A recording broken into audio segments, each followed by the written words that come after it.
Eds napasundo bigla kay VNC. Saan tayo pupunta hubby ko? Isang mapagpalang araw sa inyong lahat mga kalingap, sanay hindi nyo po makalimutan na mag-like sa video na ito. At paunawa tapusin muna ang kabuuhan ng video na ito mga kalingap at para malaman ang nilalaman nito. At maraming salamat mga kalingap sa pagpatuloy na pagsuporta lalo na kay Kuya Val Santos Matubang at kay Ate Edna Vlogs at Kalingap Rab, salamat po. Eds biglang napasundo kay VNC, saan kaya papunta ang dalawa mga kalingap? Yan ang atin ang malalaman mamaya mga kalingap, pero bago yun ay pag-usapan muna natin mga kalingap ang patungkol sa tambalan ngayon ng EDSI mga kalingap. Si Edo at VNC ay matagal-tagal na rin silang dalawa mga kalingap na magkatambalan at dahil sa tagal nilang pagsasama napalapit na ang loob nila sa isa't isa mga kalingap. Hindi na natin maipagkaila na si VNC ay malapit na talaga kay Kalingap Edo dahil hindi na si VNC naiilang lalo pa at kung kasama niya si Kalingap Edo. Marami ang nakapagsasabi sa mga minamahal nating taga-subaybay na si VNC at Edo ay hindi nakakasawang panuurin dahil sa bagay at napaka-natural nilang dalawa sa isa't isa. Will may punto rin naman ito mga kalingap dahil kitang-kita naman talaga natin sa kanila na mas malapit na sila sa isa't isa.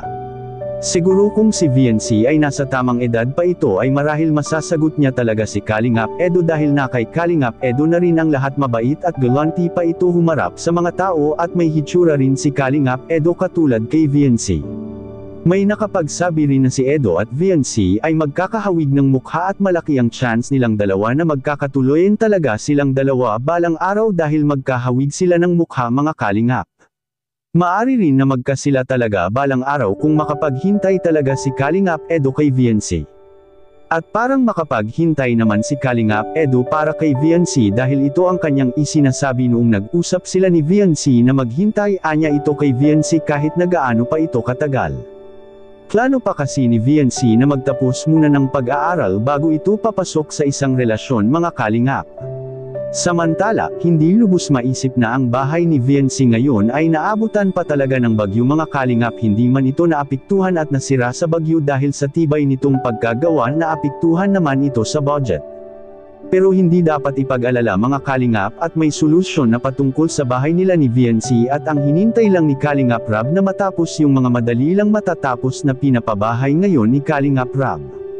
At nagtulong-tulong na rin ang mga ka-EDSI community patungkol dito, katunayan nga niyan mga kalingap kung matapos ng malagyan ng bubong ang bahay nila ay may sumasagot na sa kisame at iba pang gagamiting materyales sa loob ng bahay nila ni VNC. At kagaya sa isinasabi ni Kuya Val na matatapos ang bahay nila sa buwan ng December at pwede na itong malilipatan mga kalingap. Which is magandang simula sa bagong taon nila ni VNC dahil magbabagong taon malaki at bago rin ang kanilang bahay.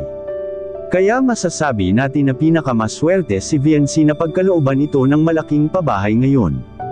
At hindi mangyayari ito mga kalingap kundi dahil sa inyo at pagpapasakop ni VNC sa Team Kalingap at kay Kalingap Rab. At sa kabilang dako naman mga kalingap, Eds na pasugod bigla kina VNC. Bakit naman kaya mga kalingap?